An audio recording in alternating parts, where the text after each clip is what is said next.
Hey guys, it's Christina. This is Vox and Guest, and I am joined by 2/5 of one of my favorite new bands, Aeganova. Guys, say hello to everybody. Introduce yourselves. Tell everybody what you do in the band. Hey guys, I'm Shane. I am the rhythm guitarist and co-vocalist of Aeganova. And I'm Ryan Flores. I play lead guitar in the band Aeganova. It's good you're both from the same band. Otherwise, this would be a really weird interview, right? If you were like, Yeah. yes, and I'm from this other band. And unfortunately, we are not joined by Jesse on lead vocals and Trent on bass and Yuya on drums, but they are here in spirit. So I'm sure we'll be talking about them. But we've got guitars holding it down. So, really, what more does a band need but two guitarists, right? That's it. You even got some vocals thrown in there. We're good to go. So, all right. Now, I know you've seen some of the shows.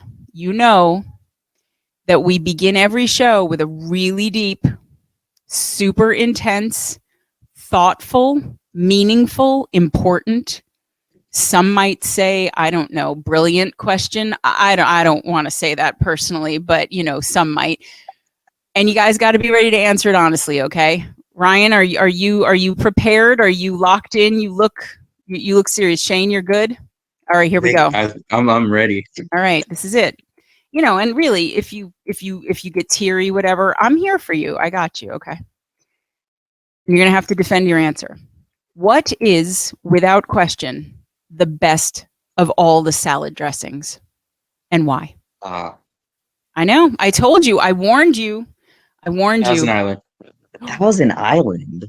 Oh man, not Thousand Island. Not Thousand Island. I don't think that's a salad dressing. You go to the salad dressing aisle and it's Thousand Island. Island is one. Oh. Wait a minute. Ryan has to defend the Thousand Island. Why okay. Thousand Island? Is it just a geographical preference that you have, or what's the what's the Thousand Island? Because that's a bold choice, my friend. That is a bold choice. It's amazing. It's flavorful. It's there. Put it on anything. No, not anything, but there you go. It's like I'm sure there's stuff that it wouldn't go on, but okay. So it is a utility. It is a clutch player. It's amazing. These are strong words. Shane, you deeply disagree. You disagree. Disagree. Okay. I do 1000%. It's okay. Too sweet. 1000 island %. Is that what we're talking about here? Okay. Yeah. All right. All right. But so then you have to bring a counter argument and you have to make it better than Ryan's Thousand Island plea because he came in pretty strong. I mean, if we're going to go with versatility, I would say ranch because you can put ranch on anything. Except scrambled eggs. You can put ranch on scrambled eggs. Oh man! I don't know about that. But like you can put it on there. there are probably people that eat that. I know people that eat peanut butter in their scrambled eggs. Man. Yeah. Oh my God! No, I have a cousin who always put ketchup on his scrambled eggs, and I always thought that was weird as a kid. But then I tried it, and it's not so bad. I wouldn't do it personally, but I understand it. But ranch on scrambled eggs, I don't know. Salad dressing on scrambled eggs, period, seems like a bridge too far to me. But okay, so you're going for the real Swiss Army knife of salad dressings with the ranch. I mean, ranch has had quite the glow up in the last couple of years. I will admit. So neither one of you said blue cheese, which would have been my choice. But okay, I'm not a blue cheese person. See that I ate wings with that dipping. That's amazing. There you go. Okay. And Shane, I'm sorry, but the interview's over because you insulted me. Get the fuck out. That's it. We're done. All right. Well, you guys are going to have to find out what Jesse and Yuya and Trent would say. We'll have to, hopefully if they're in the chat here, they can weigh in because this was going to be a big potentially band breaking decision here. You have 5 members. What if you have 5 separate salad dressings? How do you guys even eat together? You know, I think Yuya would eat it without salad dressing because he's super into his vegetables. Yeah. Yes. Like 1000%. I think. Okay. And he would go hard for a beet smoothie. Beet smoothie. There you go. Well, that's fitting for a drummer, I suppose. A beet smoothie. Yeah. He lives and eats salads and all sorts of things. Like he's a very remarkable person. Okay, He look tries at to get all of us to eat our vegetables more often. Yeah. okay. So Yuya is the mom of Aeganova. Then I've got that. We've got beet smoothies and encouraging you to eat your veggies. So okay, so just Trent and Jesse remain a mystery. But all right, I'm trying to think. Jesse looks like she might be a blue cheese girl, but I'm not sure. I think I'm projecting that onto her because I just want someone to agree with me, though. Yeah. Yeah. Jesse, Well, blue I'm cheese. going to say it now, Jesse. That's it. You're done. I've chosen for you, and that's all you can eat for the rest of your life. So, okay. I know that there aren't going to be any questions that are better than that one because how can we possibly top the salad dressing debate? But you guys, you came in hard. You were passionate and persuasive. This was meaningful for me. I hope it was meaningful for you too. So, let's move to the less interesting stuff, right? So, tell me how you two, each of you, got into music, and then how the band got together. And I know the band getting together is a little bit of a story within a story and all of that. But why don't we start with how you guys got into playing guitar and Shane, for you singing in the first place? So, playing guitar, fun fact, I was the original bassist of Aeganova back in 2012, before we did our hiatus and then Yep. lineup change and then Yep. another lineup change and whatnot. I actually started playing trumpet as a really young kid. I was a jazz trumpet player. I did a lot of jazz stuff. Very cool. I joined the army. When I got out of the army, I got hurt and I got discharged. And after I got discharged out, that's how Aeganova actually started. I was going through some things like depression. You get hurt, you can't do stuff anymore. Absolutely. And at the time, he was our rhythm guitarist. He was like, "Hey, let's jam. Here's a bass guitar. Here's a couple riffs you can try, and figure it out." And that's how I started there. And then singing didn't come until we came back from hiatus. Oh, so that's really new then to you. Yeah. So did you ever sing just for fun? Like, was that something that you not necessarily on stage or to record or whatever, but I'm assuming, in your car or whatever, you would sing along to stuff, or did you have no idea that you could sing so well until this year, basically? I sang in the past, just like sing in the shower and Yeah, sure. and stuff like that, and singing in the car, singing to my dogs, and whatnot. But I didn't really do too much. And there are videos of me singing, and when I go back and listen to it, kind of cringe a little.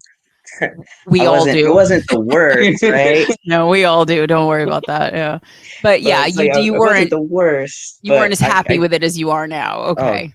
Correct. You're like very much so.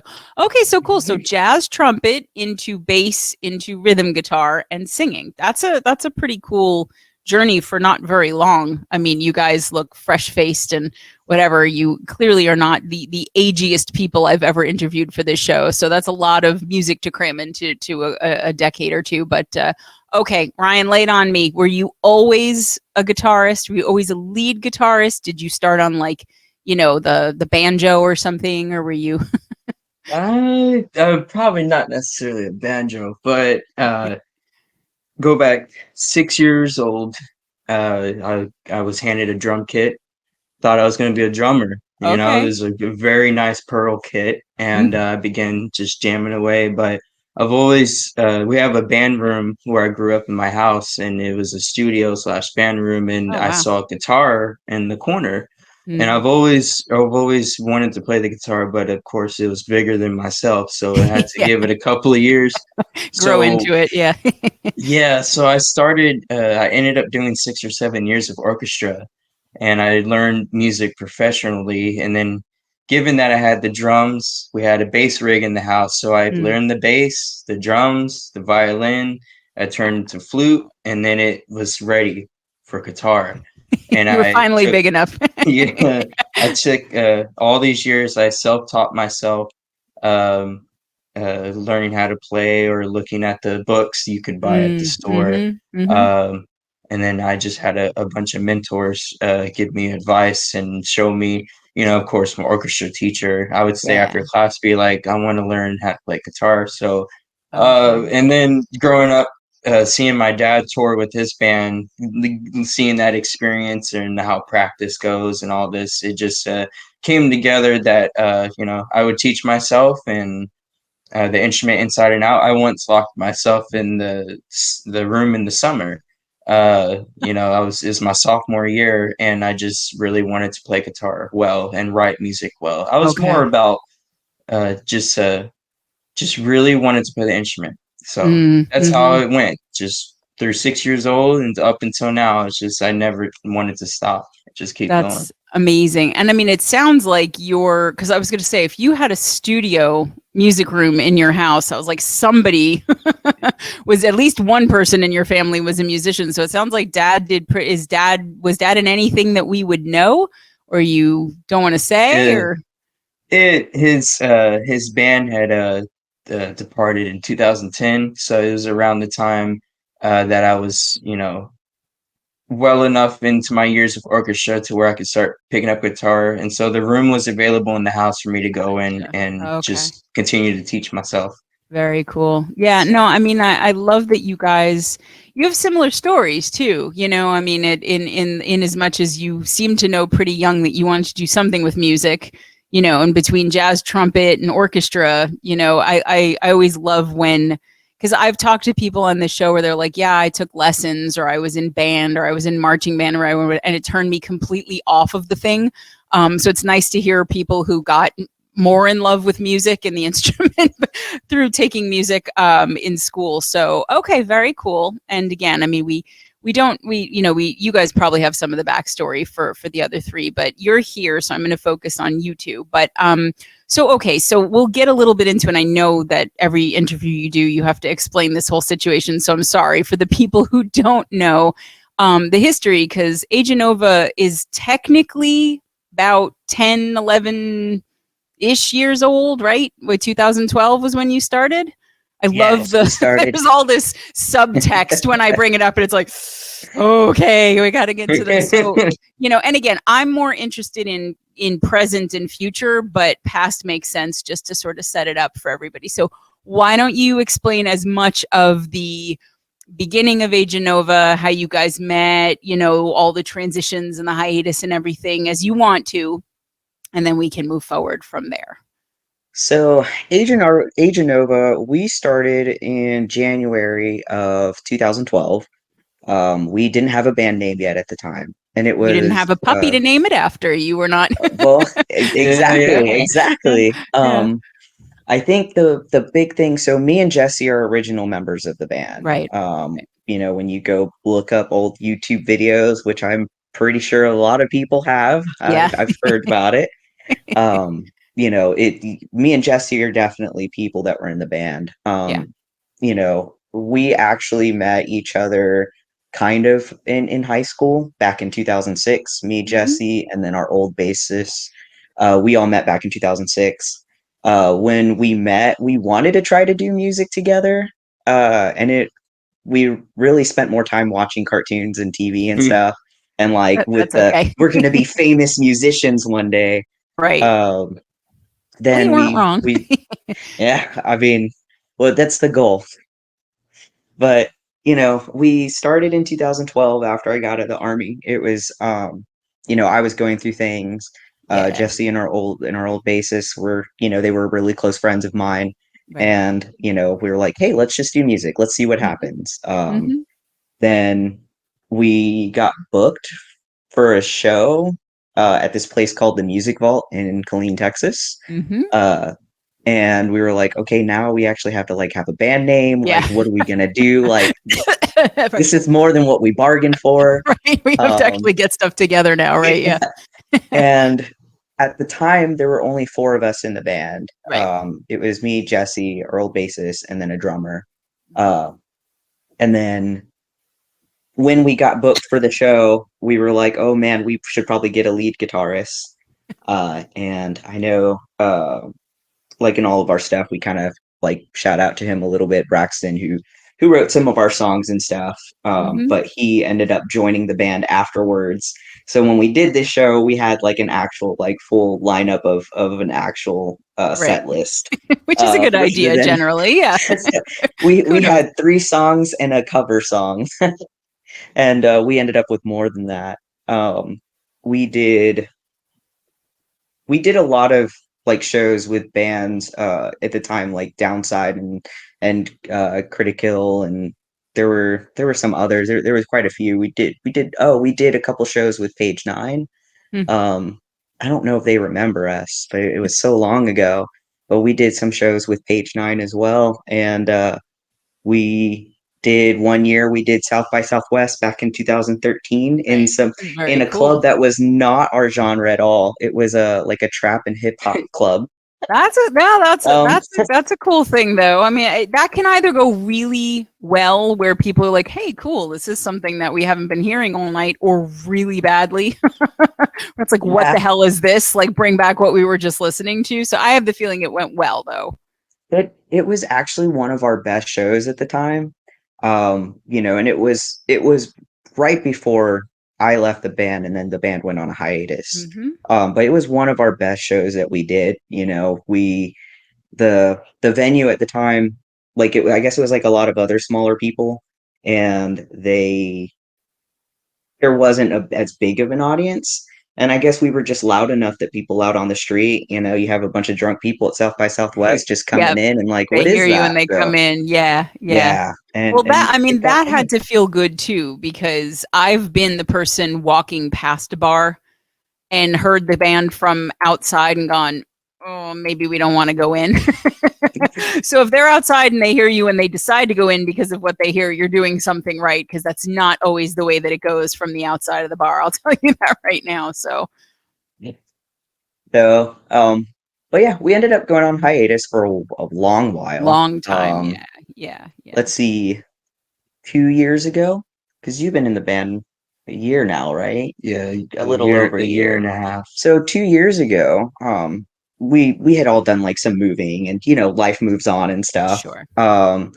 That November, 2 Novembers ago, uh, most of our original lineup, we all decided, hey, let's record some songs, like close that chapter of our lives and just Yeah, call it a day. yeah. And at the time, he was our lead guitarist, Braxton. He was going to move to North Carolina, and so we were Okay. like, that would be perfect. You're leaving. Let's just do something. Yeah. And he had a going away party. And at this going away party, we did an acoustic set. I took over singing because he just wanted to play guitar for it, which was Mhm. fine.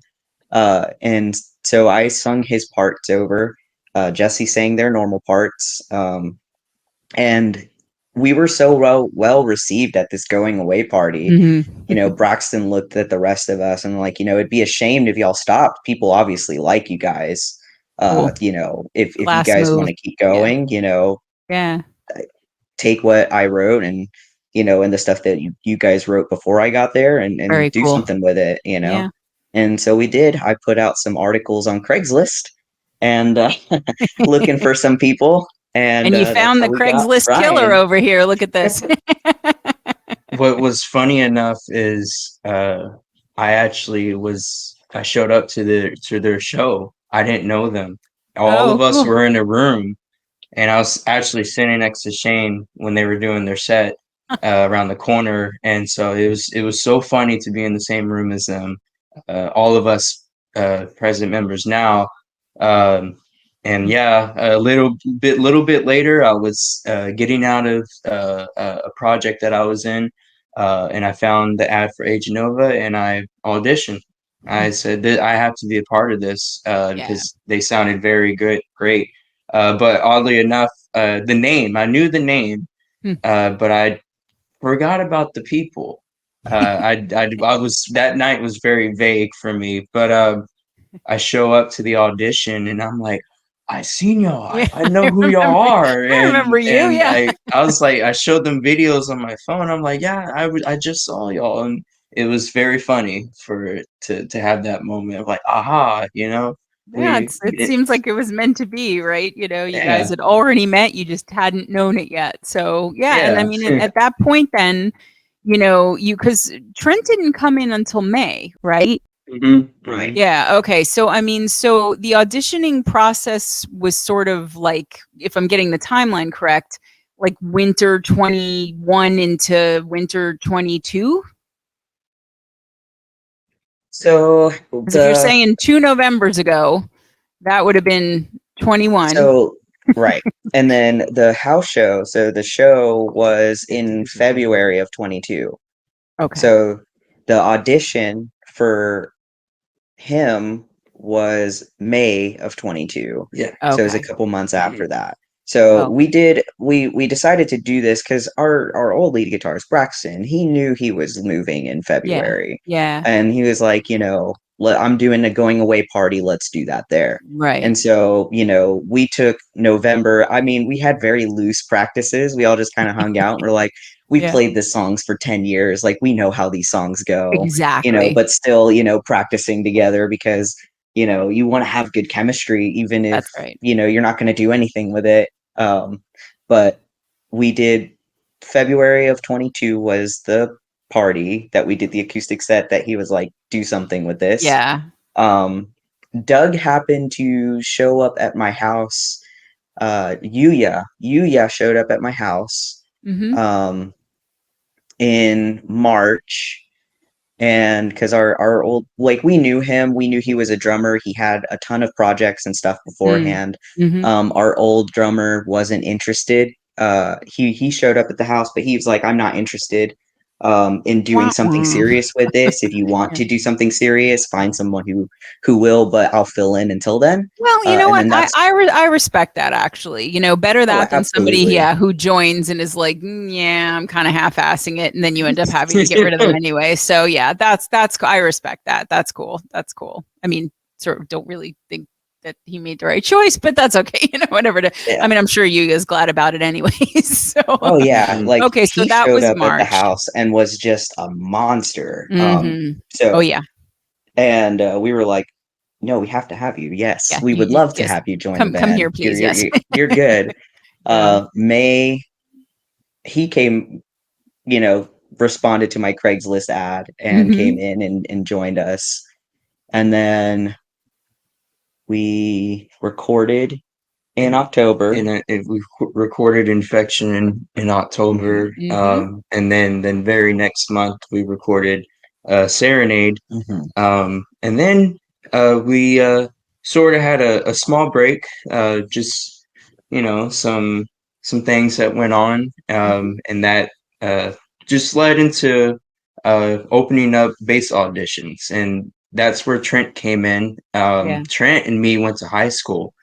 We've been friends for a long time, Oh, so okay. I So you I kind of brought called him him up. in? Okay, yeah. Yeah, I was like, I called him up and I because he wasn't really associated in some music projects and stuff. I'm like, you have a talent, I was like, you're the guy that I would want to be in this band. So Very cool. oddly enough, we were scheduled to do the Serenade music video. So Yeah. throughout that whole process was Trent's audition, but at the same time, he filmed the music video with us first Right. before his audition. Edition. But he came over and I went through the songs over with him. So Yeah. he caught on real quick, and then Yeah. and then that's how Trent came into the band. So Yeah. after that. You know For what? the music video. I love this, guys, because it is it's the way bands should form. It's like, two of you knew each other, you stayed together, you pulled in people.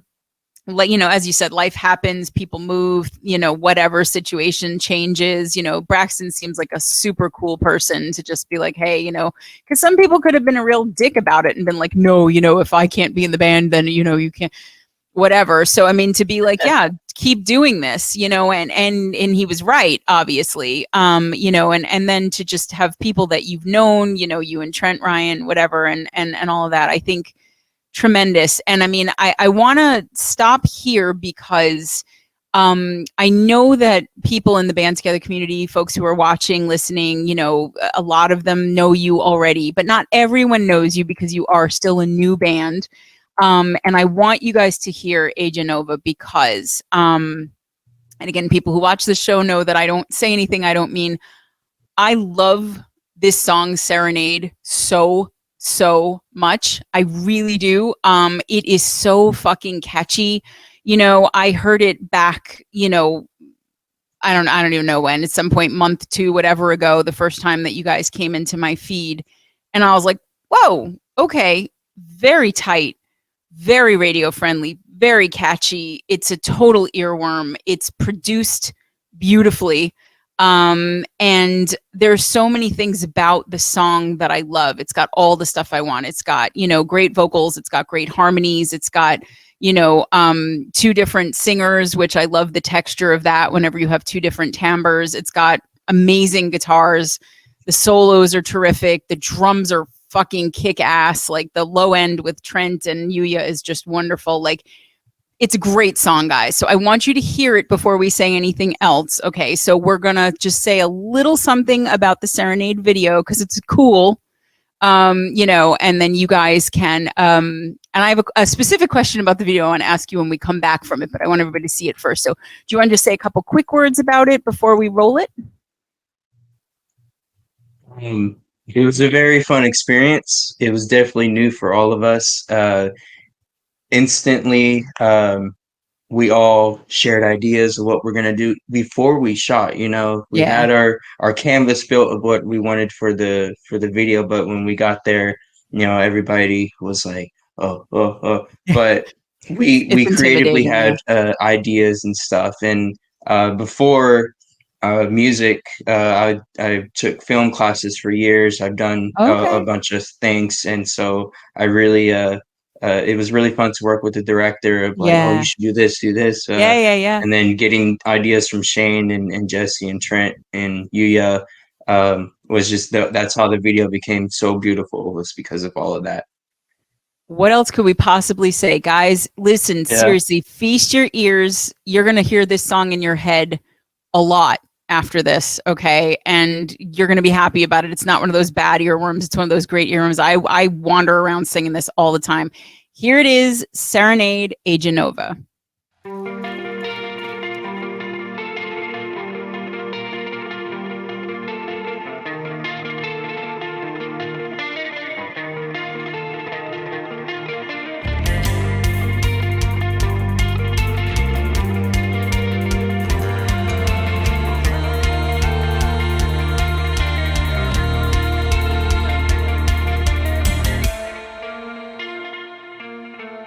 Let it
I mean, okay. So I'm gonna fangirl a little bit, and then I'll let you guys talk. But I really like, for a new band, a young band, you know, it, to have music that's that tight. And I know that you guys have been around for a long time, but this band is this iteration with this lineup and these songs is new. Okay. And you talked about chemistry earlier, and you guys have it all over the place. I mean, it's a perfect song to me. It really is, because everything's in balance.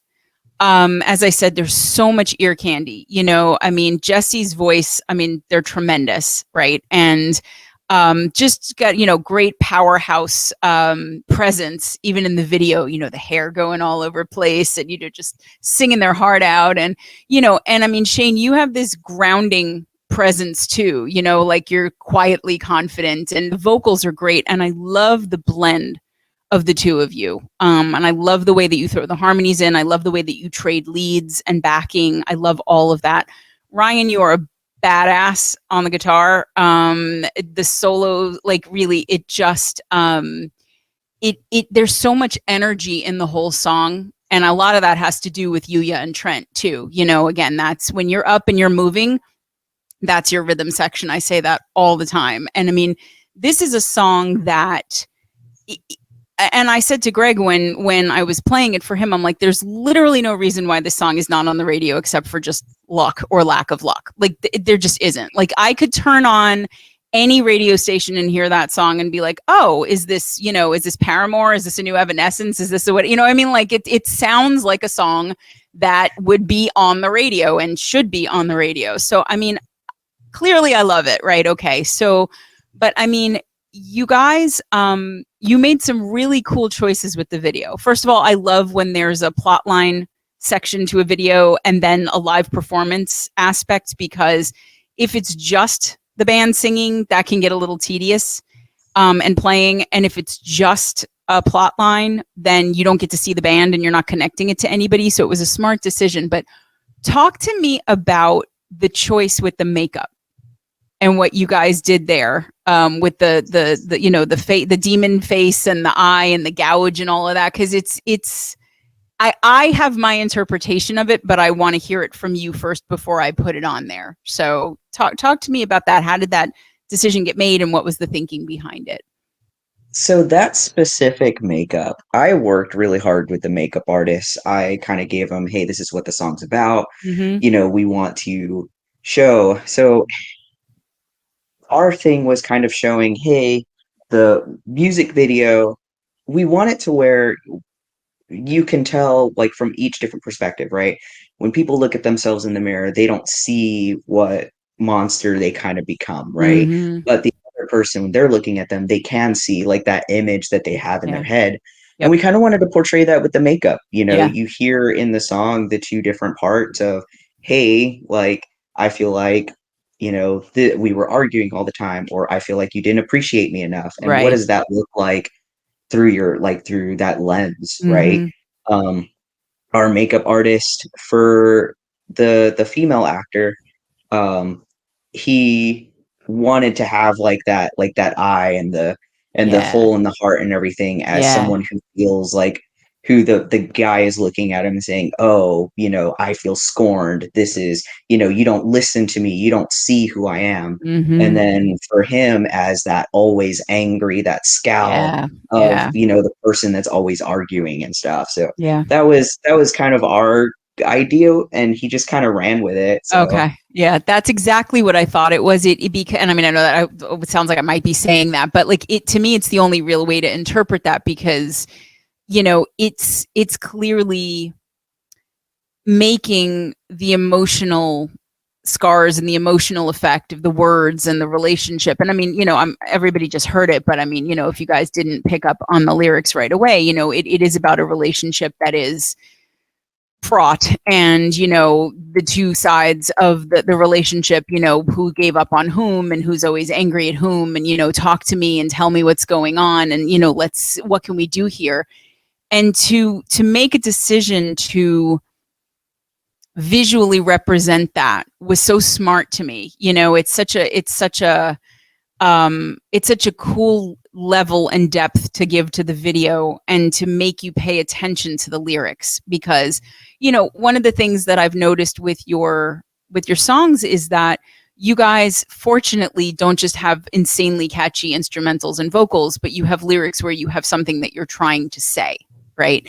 So, you know, to have a video that makes you both visually engaged and pay attention to what you guys are singing about is really smart. And it serves it well because, you know, the lyrics, they are touching. And I think it's something that a lot of people can relate to, you know, whether it seems exactly like that or not. Everybody's had that dynamic in a relationship where there's this push and pull and all this tension and conflict, and you don't know what's going to happen. And, you know, I mean, it's such a universal set of emotions to be talking about. But the makeup artists were great. I mean, that looked, it did not look cheesy in any way. It did not. And I like that it was just something that you dropped in there and then you came away from it. You know, it wasn't like it became a huge focal point. It was just kind of, you know, anybody who's paying attention picks up on that. And I thought it was so clever. And it looked like you guys had a ton of fun filming the band piece of that. So, I mean, was that a real long day? Was that a couple of days? Did it go pretty smoothly since you guys kind of had everything laid out and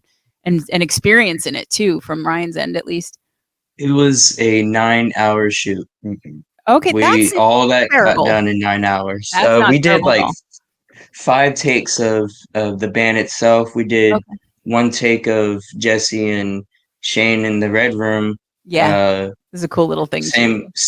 Like when we were doing that, like the lens wise, it felt, I told him, I was like, it felt like we were in like a Red Hot Chili Peppers music video. Yeah, I was like Busta Rhymes, Red Hot Chili Peppers. Yeah, it totally had that fisheye lens kind of, but it's cool. And I like that the room was red. It made it wasn't like the cheese grater thing that everybody did in the 90s, you know. It was more interesting that way. You know, the shots of us, you know, with the flaring flames and all that, that place, I'm not making this up, this place was huge. That behind us, it's just a few, like couple of feet, or it's like it felt like a football, like a half of a football. Oh, like half a football stadium? Yeah, wow. That's how big that room was. That perspective is amazing then, yeah, because it looks so claustrophobic, so that's really cool. Yeah, I mean, we had open space to do whatever we wanted, but for me to headbang there, I think that was awesome. My neck definitely hurt after that, but it was worth it. You committed to it. I appreciate that. Yeah. Mhm. So, okay. So no, 9 hours that's I mean, I've been involved in video shoots that were like days and they just dragged on and on and on. So 9 hours sounds nice and neat to me. You know, it's long enough to feel like you really did something, but you were not ready to throw your song out the window by the time because you have to keep listening to it over and over and over again. So, okay. So, and I mean, that was the first video that you had all filmed. I mean, Trent was barely in the band at that point anyway, right? So it's a good thing he worked out, because otherwise you would have had to do some serious editing on that one. Oh yeah. Yeah. Like it was just like, hey, I was driving him to the place, and he was we were talking about, you know, the song and stuff, and I was like, he's like, so when is my audition? I was like, oh, this is somewhat of your audition right now. And he started freaking out, and I gave him a panic attack. He's like, what? I didn't get a notice. I'm like, we're almost there. Dude, you're gonna be in the video. What did you think was going on? Like, what do you think you're putting in the video for if this is not also your audition? Poor Trent. That's a lot to drop on a dude on the way to the place, though. Hey, you're gonna be in the video, and by the way, this is also your audition, and you have to learn everything. But you know, he came through. He did it. He did. Interesting enough about the video. The actor Devin, he did a remarkable job, and he's an upcoming actor himself, same as Delaney. Yep. But Devin and I were actually a part of a short film years ago, and when we were looking for people to be the actors, I instantly reached out to him. That's cool. And it was great to see him, even after we spent so many years apart from when we originally worked on something together. But I thought I'd bring up that because that was an amazing moment for me. about that Yeah. day was reconnecting with an old friend. No, and that's being a that, part of it. and that works nicely too, because you were also doing that with Trent at the same time. You Yes. know, that somebody you had stayed in touch with, obviously. But I mean, no, and I mean, really, the acting in that was excellent too, because it wasn't overdone, it wasn't super dramatic. It was, it wasn't anything like that. It felt real. I mean, and I think that no, it's. I love what you guys came up with. I love that it was simple, but it was powerful. So again, really, I love this song so much, and I know I keep saying it, but I mean, it's got all the elements that you want, right? I mean, I love a song that will begin with like a dreamy guitar riff, kind of soft and bring you in. And there's tension in it right at the beginning. Dreamy. It was dreamy. Well, in that Thank sense of you. like, it's very, that kind of arpeggiation to me is very, it's soothing, it's rhythmic and it's melodic and it's all of those things. But, when Yuya starts in, holy shit, I mean, like the song just kicks into a whole other gear. And Jesse's got the kind of voice where the second that they start to sing, it just opens the whole thing up, so I'm in right away with the guitar, and then I'm pushed right into this incredible drum and bass, right? And then, the heavy guitar is just kind of chugging in there. And then when Jesse comes in with that voice, and they have a beautiful timbre, as a singer, I'm always paying attention to that. There's a clarity and a power to their voice, and it sounds like that kind of effortless thing that you want, like a Paramore, like a Haley, or an Amy Lee, where you've just got that. But Shane, you really, I mean, because it's cool, you have a tenor where you're definitely grounding their voice and counterpoint, but you guys are in a similar enough range that it keeps it interesting for the ear. If it were too low, if it were too high, it would be kind of jarring. And again, I love the blend. I love the harmonies. I don't think enough bands do harmony. I really don't. It's something that adds so much to a song, and knowing when to use it and when not to. And again, as I said earlier, that you guys are trading your leads, and backing each other up. It just works so well together. So, I mean, it's impressive to me that I know it wasn't your first song, it was your second, of this release, but man, I mean, like that's going to be a hard one to top for me. You guys, you've set the bar very high. I'm sure you can do it. I don't even doubt it for a second. But so, I mean, okay. So having talked about, Serenade and played it, now everyone has heard it and is going to Spotify, and you guys are all going to stream it a lot, right? Because that's what my bandits do. You guys are just going to play the shit out of it and get Aeganova's numbers up ahead of their next song coming out and all that stuff, because, you love me and that's what you guys are going to do. But anyway, so, I mean, you guys are now, we haven't even talked about genre really, but I mean, I definitely get alt rock vibes. I get some metal in there. I get some indie rock. You guys have a bunch of pieces going on.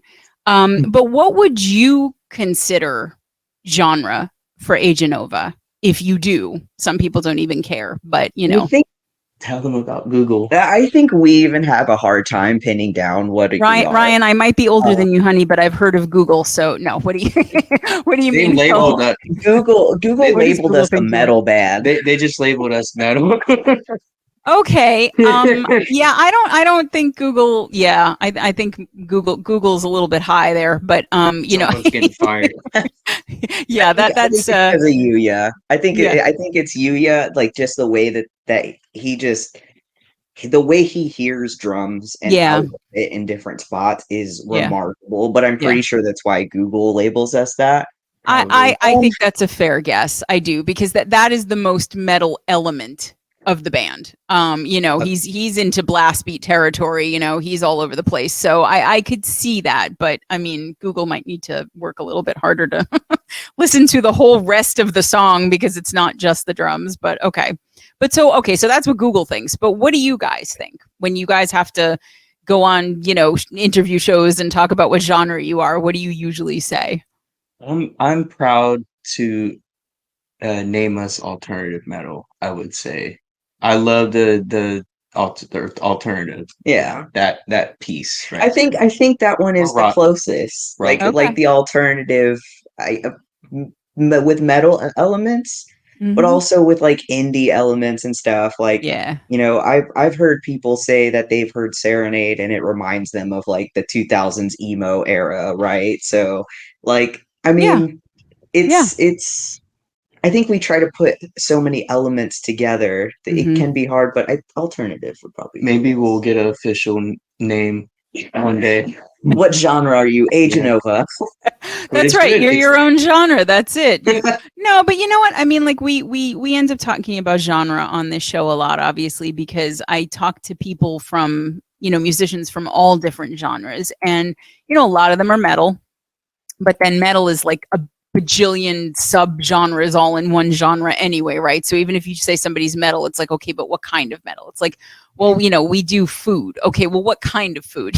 So, and there is a sense that, genre and identifying a genre is useful for some people because it tells them what to expect, right? But it can also be limiting because if you are this, then people expect you to do these things and sound sort of this way. And then if you try to do something else, it's like, a party foul where like, well, no, you can't do that because you're not a metal band or you're not a rock band or you're not a whatever band. And so, I think that one of the coolest things about, where music is going now, being especially that everybody goes and listens to Spotify or Apple Music or whatever streaming platform, and they usually are listening to singles, right? I mean, most people don't listen to albums anymore, and a lot of bands don't even put out albums anymore. Or if they've done it, they've already released half of them as singles ahead of time anyway, just, keep on that Spotify release schedule, whatever. But it means that there's freedom in that, and, when you put things out, how much you write ahead of time, but also you can have a single that sounds like one thing and then you can have another single a couple months later or 6 weeks later or whatever that sounds like something else. And I don't think the audience is going to be mad at you for that because it's just what you're giving them now, right? It's much more of the moment than it used to be. So, I mean, I guess the question that I have though is that you guys have, I mean, there were only 2 songs that I found on Spotify. And I'm not dinging it. You're a brand new band. So, and I mean, when one of them especially is, and I don't mean to say I don't love Infection, I do, and we're going to talk about it, but when one of them is as good as Serenade, to me, that's like the equivalent of having like 10 songs that are mediocre. You have like 2 great songs, you're good with me. So, but I mean, are you working on new stuff? Are you working on an album? Is there any sense of that, or just new songs, new releases, anything coming in the works that we can look forward to? Or is it still, I know you guys are kind of still settling in, so. We actually just finished recording Ah, our second. So we recorded a song back in June, and we recorded a song last weekend, 2 weekends ago. Yeah. okay. Last weekend. They're both going to be released pretty soon. Um, we're working out some kinks with our producer right now. Okay. As far as, some mixing and stuff, we had, a couple ideas we kind of threw at him last minute. So, Okay. tentatively, we are looking to release one next month and one in November. Okay. But until I have everything, you obviously don't want to say, hey, this is going to be Sure. released Sure. September 15th. And then September Right. 15th comes around. You're like, I'm still working on some stuff. So All right, so guys, there you go. The no next idea. song is coming out definitely on September 15th. Shane just said. Okay. No. No, that's only 4 days away. We're not expecting it now. But no, but that totally. Everybody watching this who's a musician or listening to this is like, dude, we feel you. Like we, I mean, I have a band I'm interviewing this weekend where their album was supposed to come out in June and it's not out yet. And I can completely understand, even without knowing the reasons why something like that happens. So you're smart to give us a general time frame that one is coming soon ish and then one will be out a couple months from now. So that's a good thing. But so I mean, how much can you tell me about, what you've done? Is it like the other 2 songs at all? Is it something completely different? Is it So one of them is, I guess, a little slower. It's a Ryan's long like, pause there. yeah, So right. one of them's a little bit slower. That in it. So we do have one, and it doesn't have like a traditional chorus, right? It doesn't have a chorus. Oh, okay. Instrumentally, it has a chorus, but vocally, there isn't a chorus. Oh, neat. Okay. So I can tell you that. Okay. And it is Ryan is giving you the heavier. eye. He's making I'm sure you don't nervous. say anything that you shouldn't, right? Yeah. Well, again, No, remember, no. we are taping, so we could always edit it out if he says anything, and I won't say anything if you pay me enough money. So No, that's no, no. So we do have a sneak peek of the other one on our social media and whatnot. But the one that's releasing in September, we don't want to do any sneak peeks of until it's out. Like okay. that one is a under wraps. It's a very heavy song, not heavy like heavy metal, but like Mhm. heavy The topic, the Okay. content wise. Okay. So something about Aeganova, which you kind of noticed, and you pegged on the head about Serenade is, you have different people singing, and they're singing from two different perspectives. Mm-hmm. That's something we continue to do throughout the rest of our songs for the most Cool. part. Very cool. And so me and my lead singer, when we write our songs and stuff, which the one that's coming out in September is one that is brand new song. We've never played it before ever. It's gonna be played actually September 23rd in our first comeback Our show. debut comeback show. Our Okay. debut comeback show. And Very it'll be the first exciting. time that we play it in public, or anything like that. You're So going it's to tell Trent brand new on the song. way there, right? Trent's going to find Yeah. out on the drive. Yeah. Hey. I think from now on that, for the remainder of the time of the band or his time in it, then every piece of news that happens has to be given to Trent on the way to the thing. I feel like that's just, you need to keep that going now, just to We're keep him gonna on Tom his Holland him. Tom Holland. We're gonna Tom Holland him. well, thing- he maybe I don't know. I hopefully he doesn't have as big a mouth, but yeah. So okay, all right, so cool. So we're talking just a couple weeks, from this air date now. So okay, let me pause you there, and then we'll come back more to the show in a couple weeks and all of that. But I wanted to back up because you just mentioned it in terms of the way that you guys are singing, you and Jesse and everything. But I wanted to get into the songwriting process with you guys a little bit now. Like, how do you write your stuff? Who is taking lead on that? Is it all of you collaboratively? Is it one of you that comes in with an idea? Where does it start? Is it vocals? Is it guitar? Is it lyrics? Is it bass? Is it drums? Is it, talk to me about, and you could do it, for Infection, for Serenade, for the new stuff, if it's all different, whatever. But I'm curious how you guys write your stuff in the first place. It's a collective effort of all members. The songs like Infection and Serenade, those of course were written 10 years ago. Right. And how we came about that was with me, Yuya. We kind of like Frankenstein our own ideas into Okay. it, pour in Yeah. the flavor.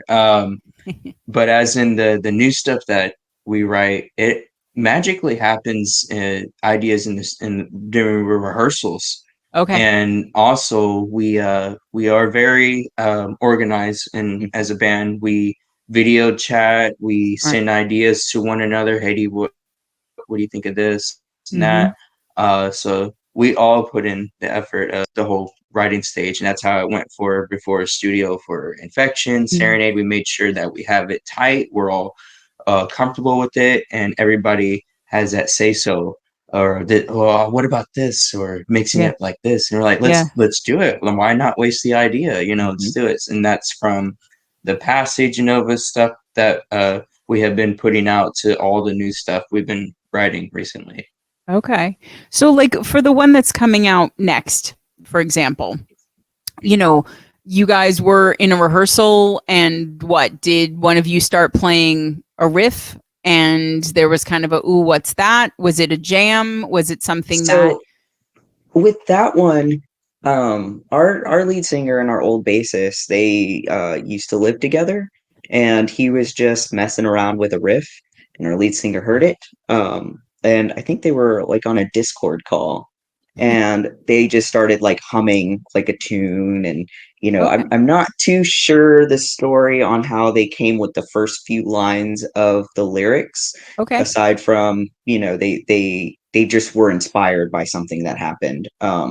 It'll become very obvious when the song comes out what the song's about, what Okay. could have inspired the song itself, and Okay. stuff like that. So I don't want to Sure. talk too much on that quite yet, Sure. but they brought it to practice one day. It was at the end of practice that he just started playing the riff, and they were like, Jesse was like, "Oh, I have to show you this. Look, this could be a good song." Mm. They sang like the first 2-3 lines, and we're like, "Okay, let's build a song from it." Okay. Ryan and I worked together to finish writing out the guitar parts in the song and like the structure of the song musically, and then Jesse and I uh, got together after the musical part was done to finish the lyrics in a coffee shop. Okay. So, Okay. So it's it was a song that was with lyrics and a melody inspired by a bass line, but it was not a no, Trent bass line. it was a guitar part. So Oh, I thought you. our I thought old you said the former bassist was playing right. something, and okay, but the So bassist our was playing a former guitar. yes. All right, So help me out here, Shane. our former bassist used to be the rhythm guitarist. When we first started Aeganova, he was the rhythm guitarist and I was the Bass bassist. player, right? Right. When I took singing so I took over Braxton singing, I Mm-hmm. realized I had a hard time playing bass and singing at the same time. Yeah, I don't blame you. The bass riffs, they're not difficult, but they're also not like, they don't always follow the rhythm or the drums. Exactly. Like, Right. there's some spice, that's added to them and Right. whatnot. And And it would be we like to very keep that. tricky to do that and the vocals at the same time. Rhythm guitar and vocals, to me, that's a much cleaner match. So I totally understand you. Okay. So he was actually, he plays guitar as well, and Gotcha. Okay. he was just sometimes he just likes to mess around with it, stuff still that, like I guess all musicians do. If you know Oh, an yeah. instrument, you still sometimes go back to it, Sure. Sure. I gotta go hop on Yuya's drum kit. He does. He gets on Yuya's drum kit all the time, and I think Yuya silently judges you. He didn't give me a thumbs down. He just looks at me like, okay. Okay, so Yuya has at least reserved judgment. It may be there, but it's silent and it is not taking the form of a thumbs down. I will consider that an endorsement. That's fine. So, okay, so I see. So it was the former bass player, but playing a guitar riff that inspired Jesse, Yeah. and Jesse brought that in. And okay, I got you. So, okay, I'm excited to hear this new one when it comes out. And I like that you guys are using the fact that you have two singers who can sing from two different perspectives to inform what you're doing lyrically. So, I mean, when that kind of idea, is driving the song, is the instrumentation? I mean, you said this one is a little slower, I guess. It's like a ballad in a way. Probably more like a ballad. Like it's not like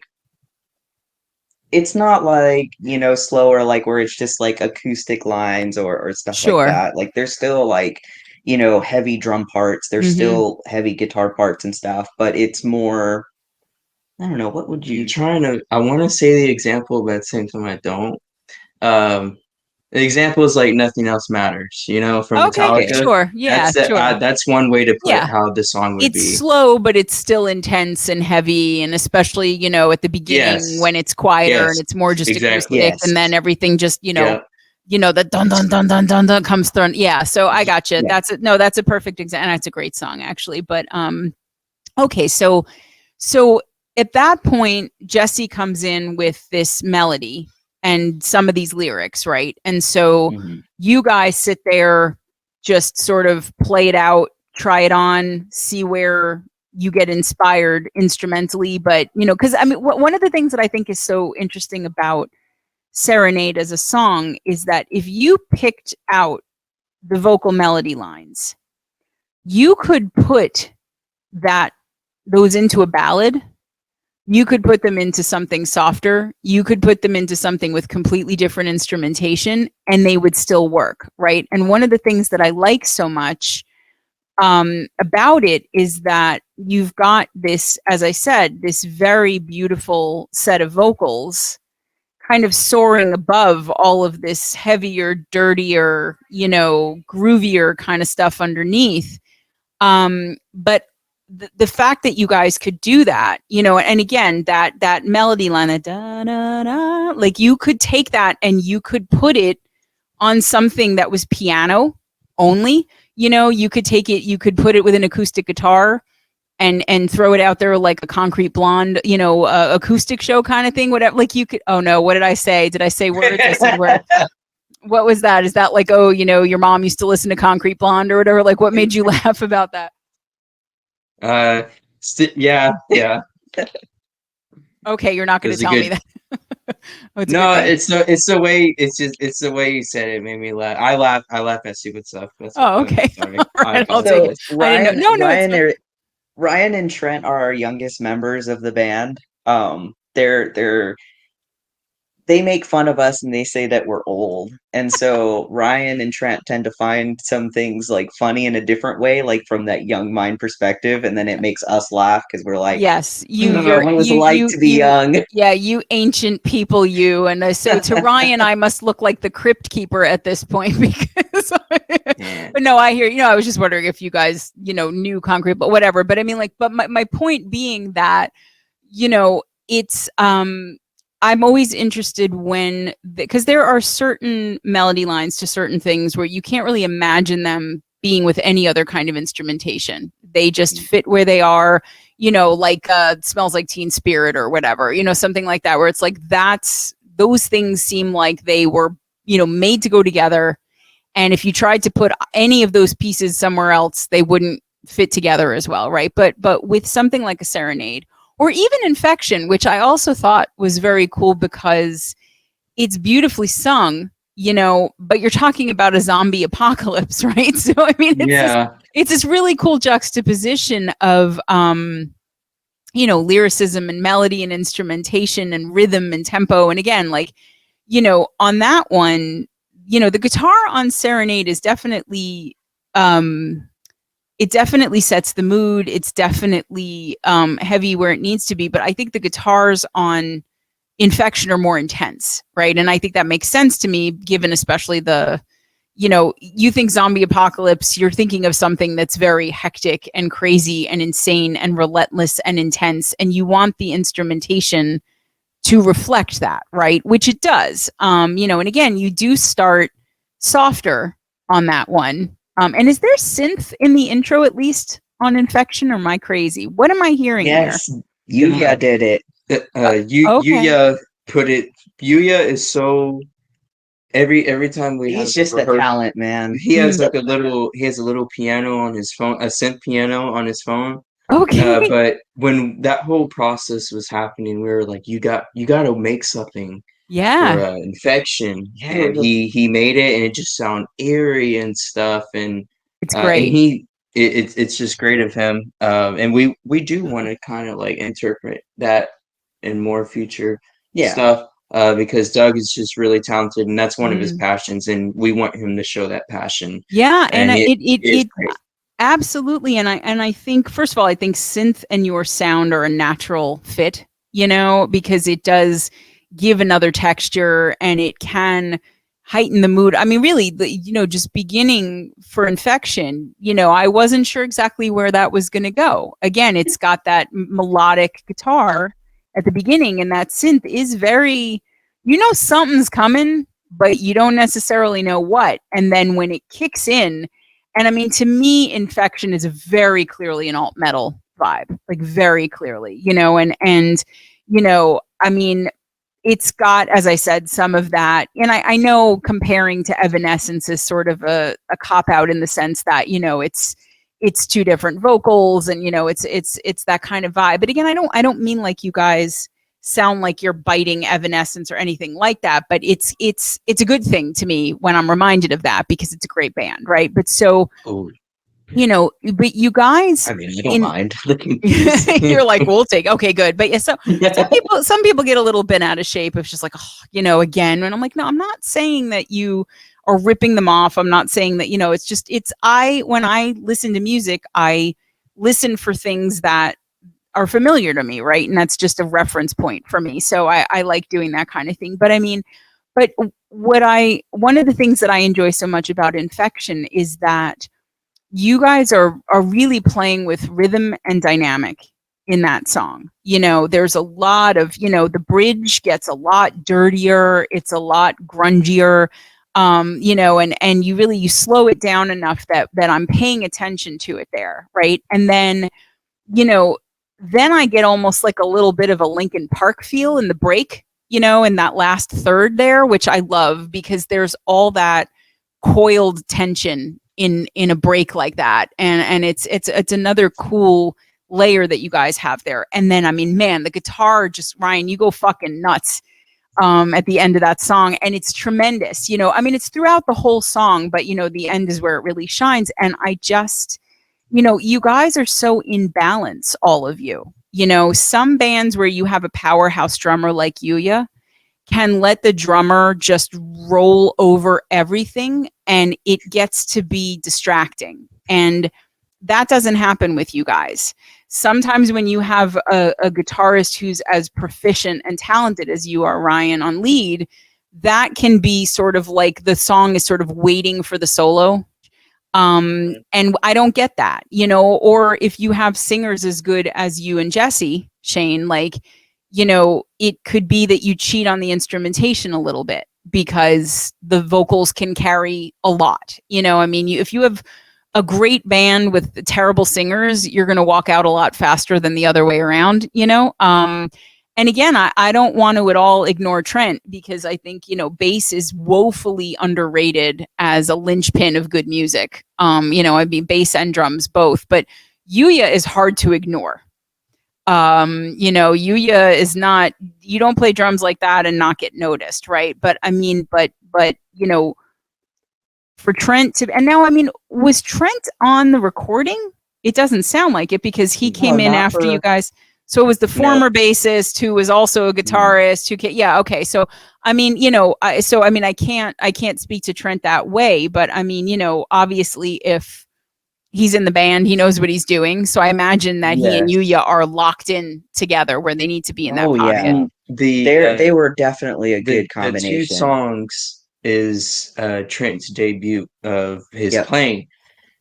It is like no other. How you and him and Yuya and myself, when we're all three, we all have our moments. There's Yuya and Trent. There's me and Trent, or me and Yuya on these next 2 songs, and it's just like out of there. You know, it's great. The chemistry was really great with him. He definitely fit into the band, and the way that he kind of listens to Yuya, and Yuya listens to him. It's smart. It's great chemistry, and I cannot wait for you guys to hear, you know, how he sounds in the band. You know, we do plan on re-recording Infection, because we realized that the quality for it was very different from Serenade. You know, yeah, I mean, it's still good. It is. It's still good, but I mean, I know. Yeah, I mean, I know that you know, you had a deadline. You wanted to get it out for Halloween. All of that totally makes sense, you know. And given how quickly that all had to come together to happen, like, you know. But I think as you continue to lock in your sound, you know, you've locked in your lineup. You know, it makes sense to me that you would want to go back and revisit that. I don't know that you would want to touch Serenade. No, I personally wouldn't recommend it. I don't think you're going to be able to improve upon that at all. And that's no slight to Trent. It's just, it's this, as I said, it's, to me, it's a perfect song. It doesn't need, don't fuck with it, please. But so you know, and again, like have a lynch mob after us. I know, that's it. Well, I'll just have a lynch mob after us. I know. Man. I'll come and I'll get you myself. That you know, it might just be me, but I will come with my pitchfork or whatever. But no, I mean, like it really, you know, you guys are clearly, you know what you want to do, you know what you want to sound like. And because of what I'm hearing, that the 5 of you can hear each other, which I'm sorry, but that is, if a band needs one thing besides talent, it's the ability to listen to each other.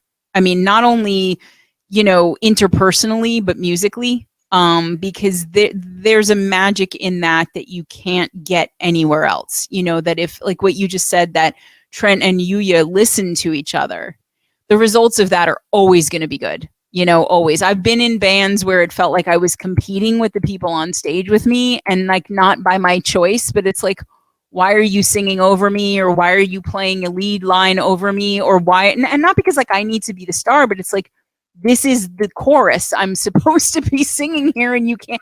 So you have to be able to listen to each other, and when you're writing together, especially, and I love that the five of you are writing together, like it's all of you. And I think that's why, again, I understand the lineup was different, but I mean, most of you, 4/5 of you were there, right, for Serenade. So, I mean, it's why it's so tight, because you all brought yourselves and what you do. And I'm super jazzed for the next two. I really am. I know you don't have an exact date, but so,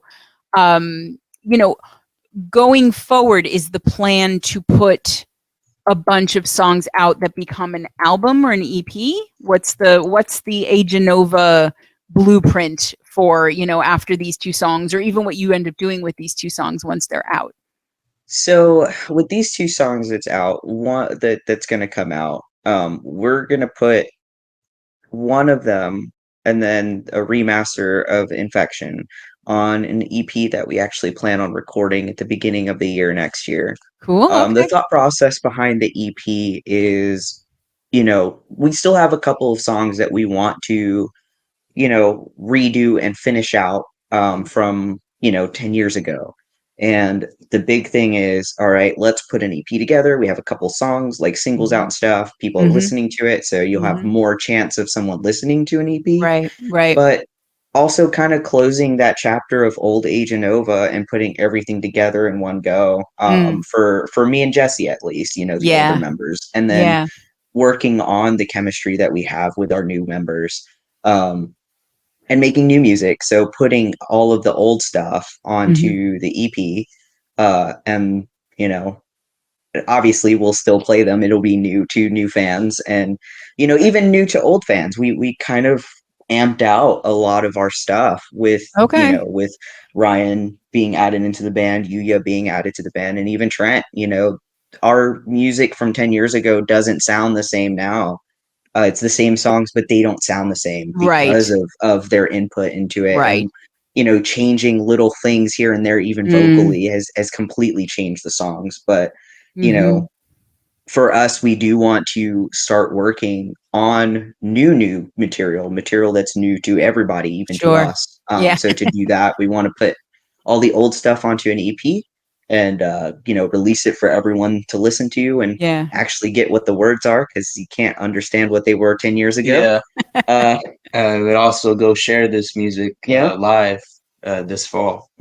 Yes. Yeah, you guys are definitely starting out on that. I think that, so the September show, is it 23rd, did you say? Yeah, September 23rd. That's the debut, right? This is Aeganova's big comeback. Yeah. And again, Trent, cover your ears, because you're not supposed to find out about this show until the ride over. Oh no. But I've blown it now. Now he knows. But I mean, and I think your points are really good there, Shane, that first of all, it would be a shame, as Braxton said, not to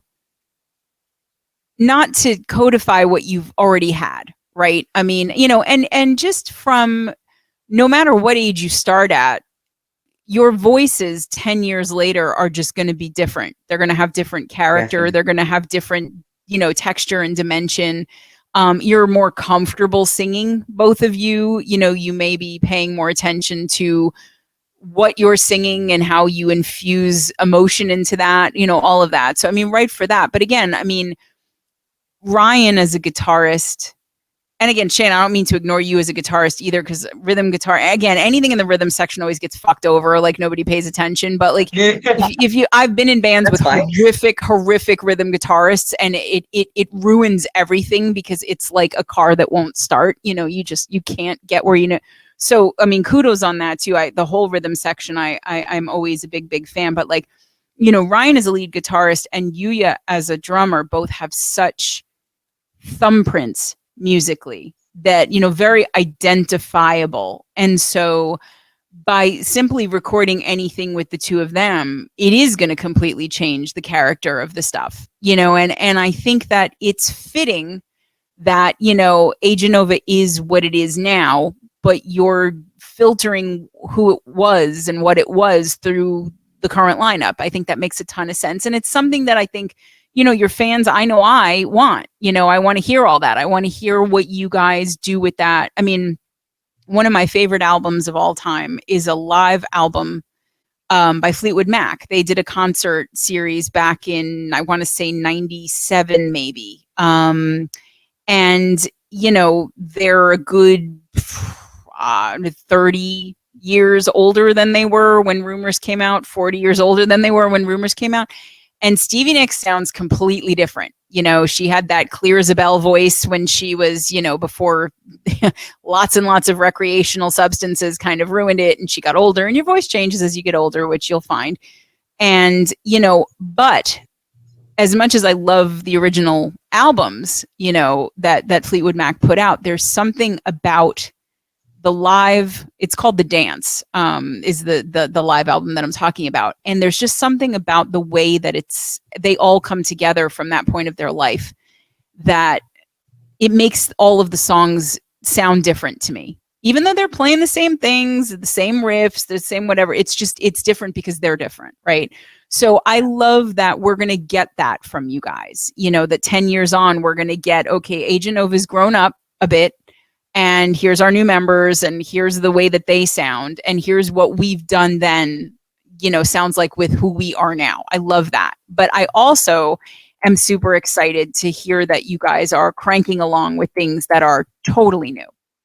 Because, I mean, at a certain point, you keep using that phrase about, closing the book, closing the chapter, kind of finishing it out. And you're right. I mean, that's 10 years is a long time to have an ellipses on something, right? And I mean, it seems to me like you, especially Shane, lived a lot of life in that time, and a lot happened. And so, coming to the writing and the recording and everything now, I think I'm excited to hear what you guys are going to do. I really am, because you're all just so talented. I mean, I know I haven't heard Trent yet, but you are. And I mean, again, I'm not, even when I interview bands where, the music isn't necessarily something I would listen to, or it doesn't resonate with me on a melodic level or whatever, maybe because it's metal and it's more of a screaming kind of thing. And so I don't have that hook or whatever. I always find something to appreciate.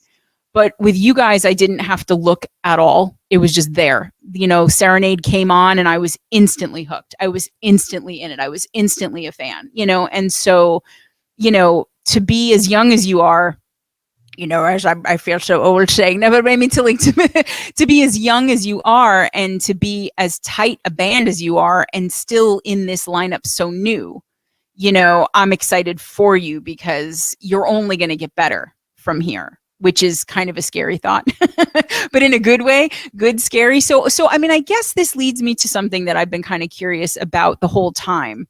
And we've talked about it a little bit in terms of, from my end of what I hear in your music, but who do you all listen to? What are your influences? I mean, I know you both, Ryan, you grew up in a really musical household, obviously. So you might have heard a bunch of stuff that maybe, you wouldn't have ordinarily for your age, but like, what do you two listen to? What about Jesse and Trent and Yuya? Like, what do you guys listen to when you're not making your own stuff? You're laughing like you're going to say it's like the Blues Clues soundtrack or something. Like, what could you possibly? I will. I know both of them. I don't know if you know Jesse. I do know what Jesse listens to. Jesse and I have been friends for over 20 years, so I know what Jesse listens to. Okay, all right. Sure, I feel like you're going to out them on something that they're going to hit you for later, but it's like Britney Spears or whatever. But I mean, I absolutely could. So all right, talk to me first about the two of you, so that you don't get in too much trouble right off the bat. But what do you two listen to? Yeah. So I listen to a lot of things. I listen to I do listen to a lot of EDM though, for sure. Yeah. I've always been a really big fan of like hardstyle EDM and Okay. like, some trance stuff as well. But I also like listen to a lot of like salsa and stuff. I'm very, Okay. very into my Puerto Rican heritage. Yeah, yeah, yeah. You know, but I actually didn't start listening to rock music until like very end in my senior year in high school when Okay. people introduced it to me. But I guess I listened to a lot of that kind of stuff, Well, and you must have listened primarily. to a lot of jazz too, at least when you were I younger. Yeah. Yes, I did. I played a lot of jazz. I did a lot of like, old jazz, like Boogie Woogie Bugle Boy, Yeah, yeah, yeah. you know what it means to Miss New Orleans, stuff like Okay. that. You Okay. know, um, but yeah, I have very different musical tastes, I So like guess. so tell me somebody in the last couple weeks that you've been listening to. Um, None of those genres, weirdly. Okay. I've actually been listening to a lot of um this band called The Conditions. Okay. Um, You don't know them. they're they're they're I guess closer to our genre, the genre that we have now. They have a lot of like The melodic guitar Aeganova and genre. stuff. Yes. The very very similar. That they haven't been a band together in a really long time, but Okay. their lyrics and stuff really inspire me a lot. So I've been listening to them a lot over the last Okay. couple weeks. All right. Cool. I'm glad I Uh, asked. All right, Ryan, lay it on me. um, it varies. I grew up listening to rock, obviously, but it went towards indie music as well. I like listening to classical music, old classical pieces, um, uh, some '90s R&B because that's what it's all about. It's what I grew up on. Oh yeah. Um, but it mostly alternative and indie. If I'm naming some bands, I do listen to Pantera. I grew up on them ever since I was Okay. 3. People Got are them on my cheering in the arm. chat right now. We got people, yeah, better. So Yeah. yeah, okay, there we go. I listened, and when they first started in early 2012 or whatnot, I was like in elementary. I was exposed to a band named the Rare Occasions. They're an indie band, and now they become well known with their name because of Okay. a song, um, but also just a little bit of the Arctic Monkeys or Okay. Ice Cube or whatnot. Okay. But I just go all over the Yeah, place. you're But all over the place. Okay. it has to be indie. But definitely the Rare Occasions. I listen to them all the time. They inspire me in my writing, and that's Huh. about it. Yeah. It's interesting though, because all of those bands are pretty percussive, and so I always like through lines because even when you hear people rattle off a list of bands that don't sound like they're related at all, there's usually something, and it's interesting to me that, I mean, yeah, guitar obviously, but like, not so much on the 90s R&B, but like, but there's a groove to all of that. There's a lot of percussive elements to all that. So it's interesting to me. I guess it makes sense too that you started as a drummer, Yeah. that would kind of grab you. But okay, so what about, all right, they may kill you, so speak wisely. But what about Jesse? What are they big into? Because you keep giggling, the two of you. So I'm wondering what the hell you're gonna say now about this I think poor I Jesse. think I'm the only one that'll probably, be beat up for this Take the because Okay. hit. the other two, they're fine. They're very confident. Jesse's very confident in what they listen to as well. Don't get me wrong, but you know they do listen to like a lot of country and stuff, but like a Okay. lot of like older country with like the yodeling and all that. In fact, Okay. this is the part where Jesse might beat me up. Jesse also can yodel and do all that. That's Excellent. how they started in singing, was singing in country and the yodely stuff. That's Um, There's nothing to hit you for on that, because people will shit on that stuff. It is insanely hard to do. It's insanely hard to do and to do well. And it makes sense to me because Jesse moves so effortlessly through their break. Mhm. that makes a ton of sense to me that they started in country and yodeling, because there's all that cry in the voice in country, and you know, they've managed to altify that. But now that you've said that, I'm so glad you did, because it yeah, that makes a ton of sense to me vocally. Like, I'm hearing them in my head and going, okay, you know, just like the effortlessness of moving. I mean, country's not a genre that I, you know, except for Dolly Parton, who to me is her own genre. It's an entirely different thing. But like, I don't know a person that doesn't love Dolly. But country is, to do well, it's not, especially singing, it's not easy. So I don't think they should hit you, Jesse. Don't hit Shane for that. That was a good tidbit. So okay, so country, some yodely And stuff. yeah, And and then Evanescence. Jesse was very big into Evanescence back in the day, that makes a when lot we of were sense. kids, you know. Okay. But you know, obviously now they also listen to a lot of, you know, more pop music now Hmm. and stuff, and with this like some sprinkles of stuff. But you know, just like me, we're the elder emos that still go back to listen to some Paramore and Evanescence and some Hoobastank, and you Yeah. know, Yeah.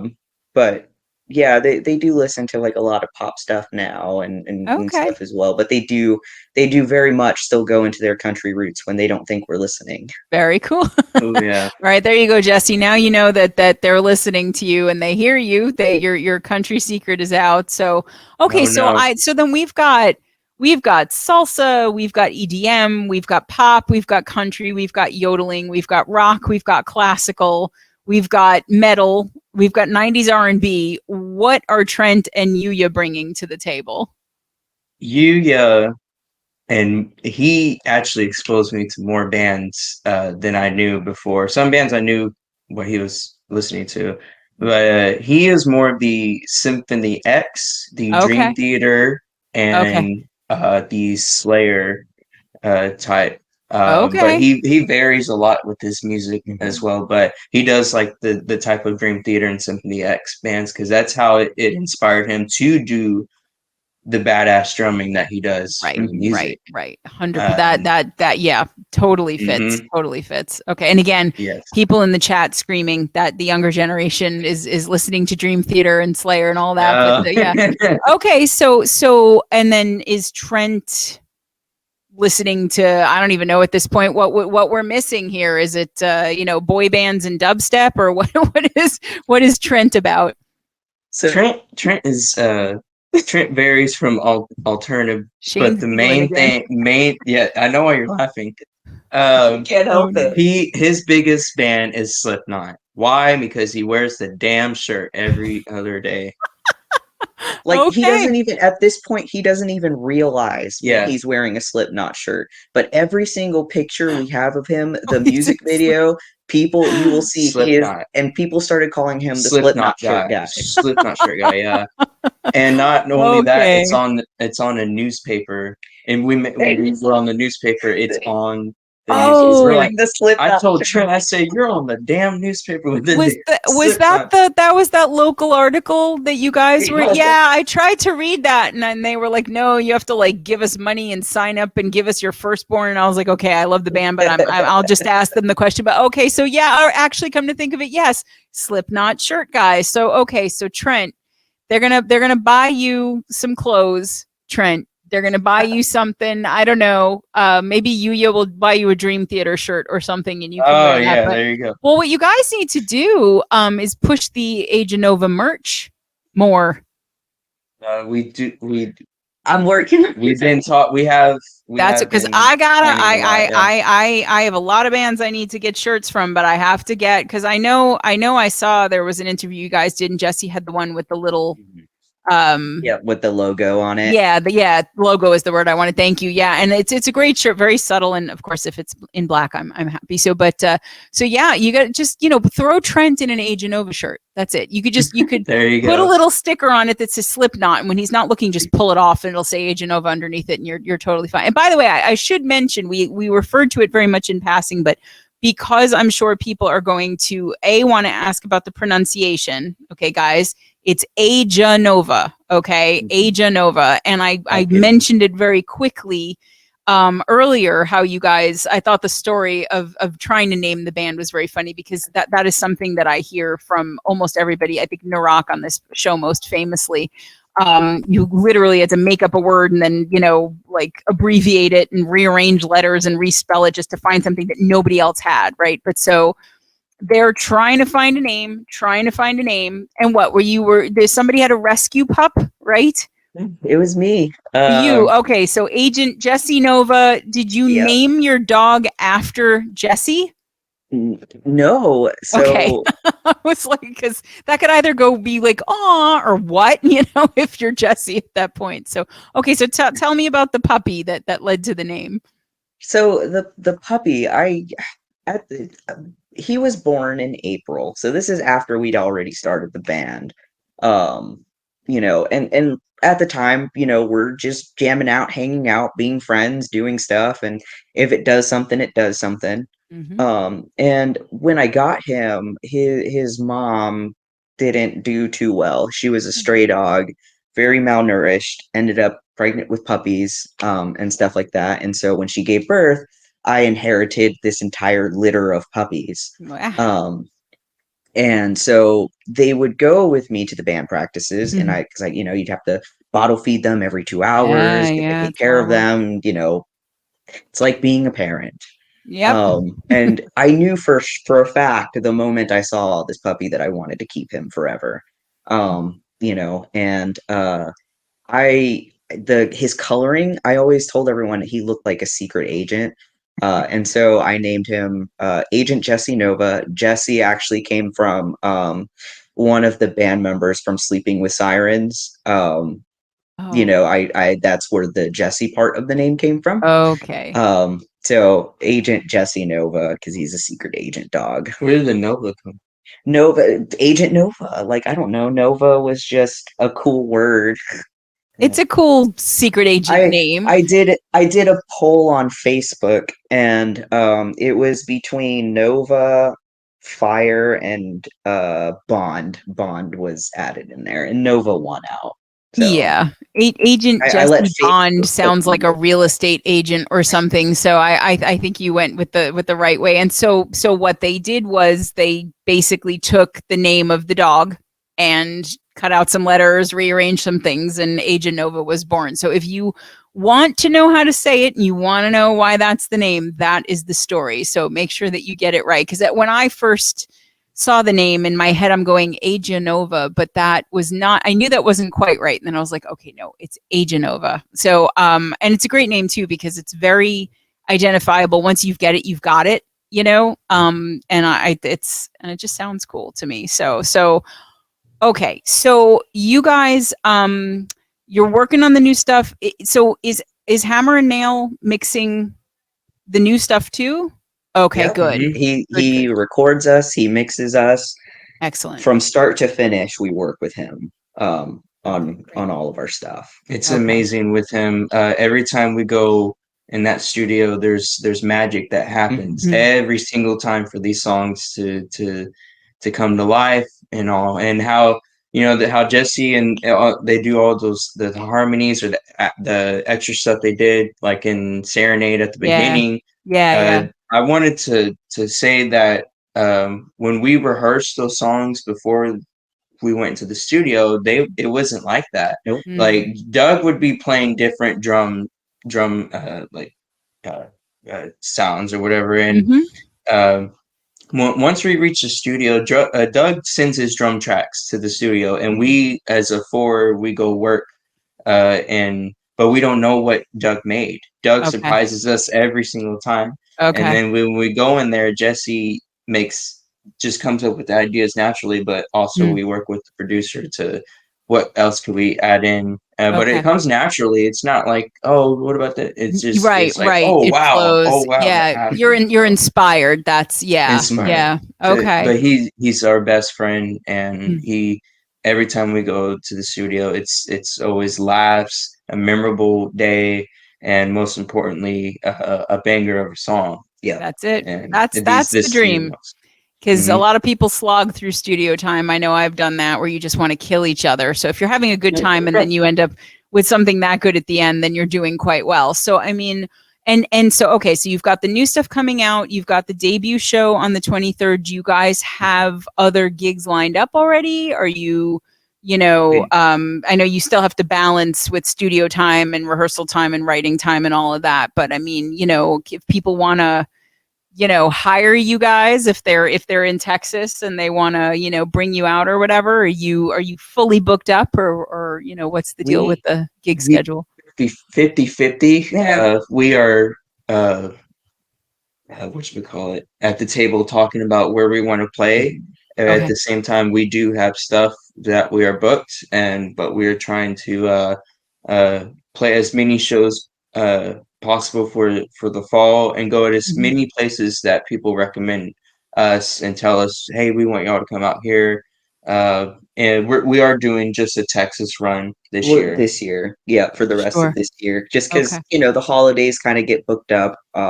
We focused a lot on studio and getting stuff tangible for people, right? You Yep. mentioned merch earlier. When we did this 10 years ago, we didn't have anything recorded. We didn't have any Right. merch. Right.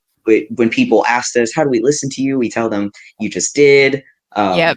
Come and to so our next show. Yeah. listen to the same songs you heard today. Right. And Yeah, and so we exactly. wanted to do better about that this time around. Mhm. We're not booked out right now. Like we have this September 23rd Good. show. Yeah, We you for don't need to sure be are booked out. booked Yeah. for November 4th. We do want to do more stuff, and we might have more things we're kind of talking about right now.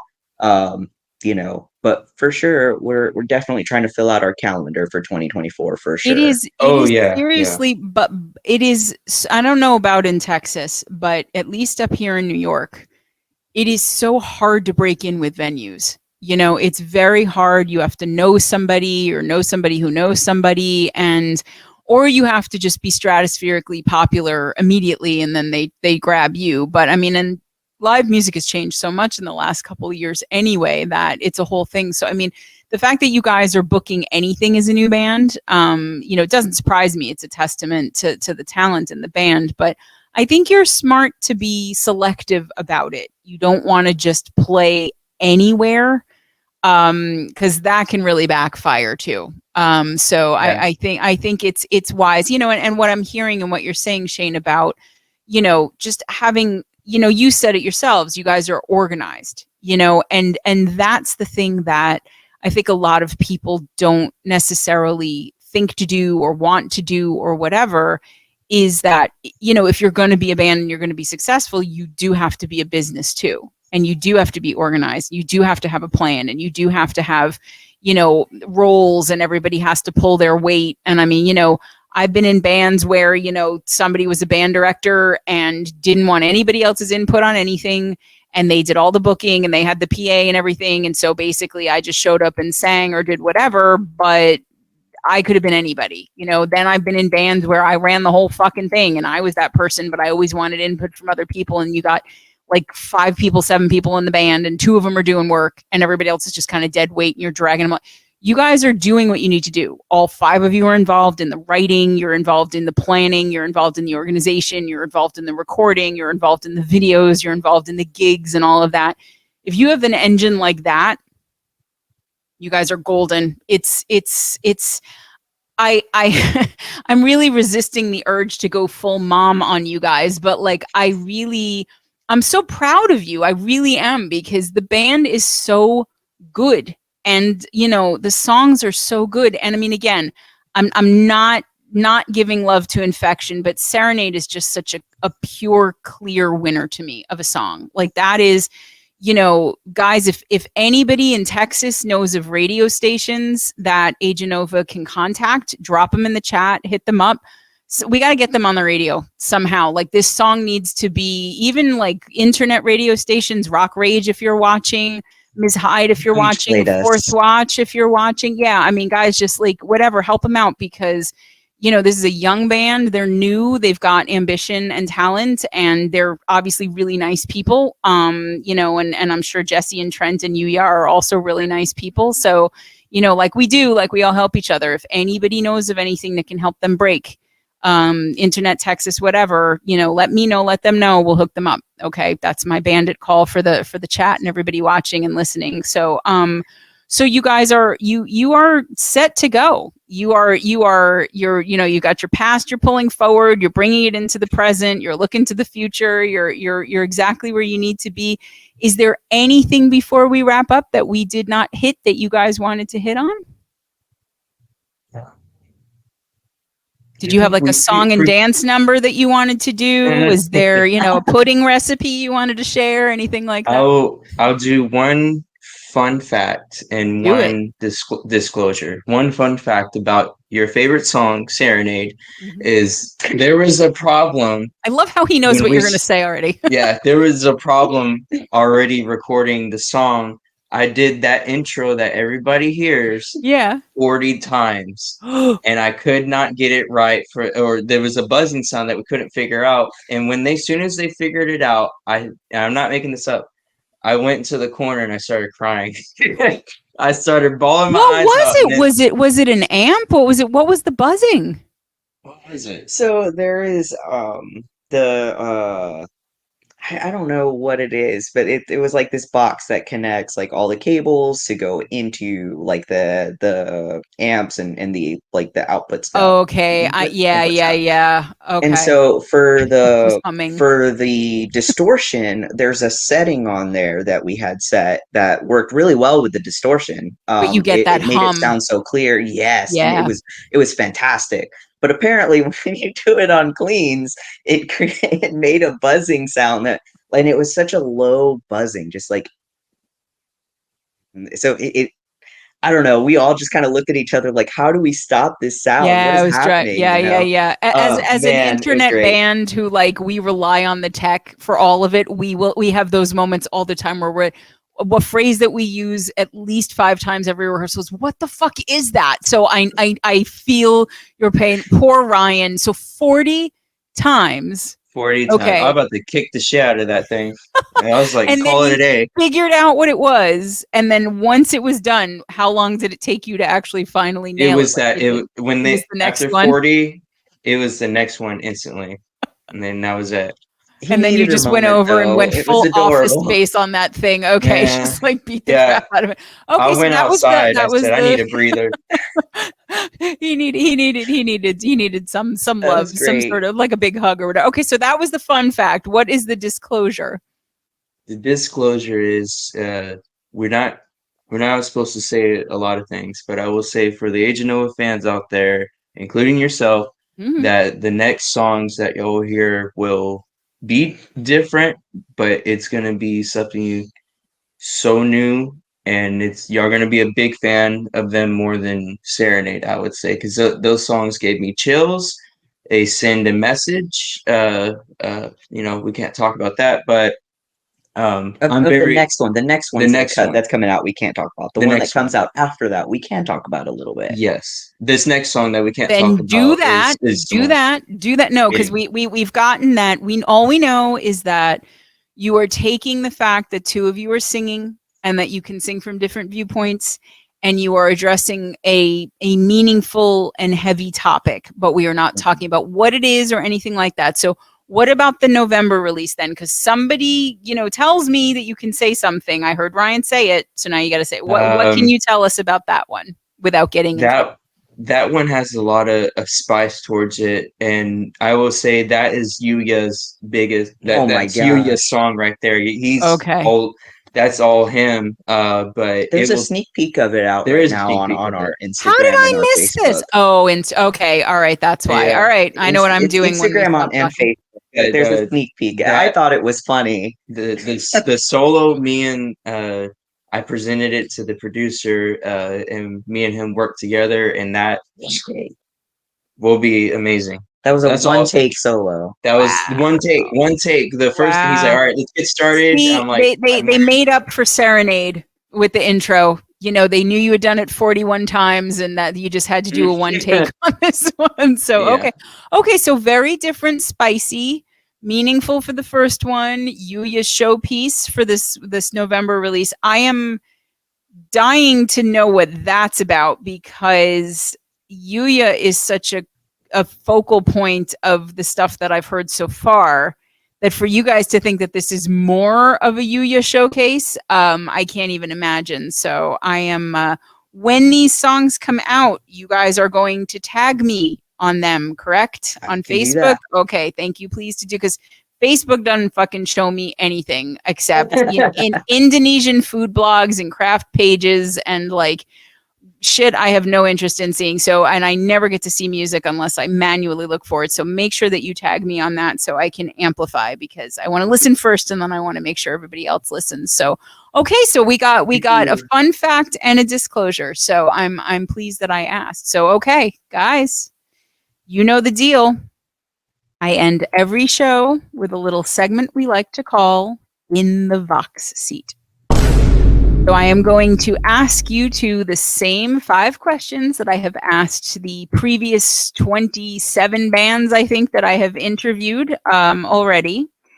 And everybody hates at least one of them. And the final question has become a lightning rod, bigger than politics, religion, what, salad dressing you prefer, whatever. So there's a lot riding on this, but let's start with an easier one. If each of you had to describe Aeganova's music in 5 words or less, what would you say?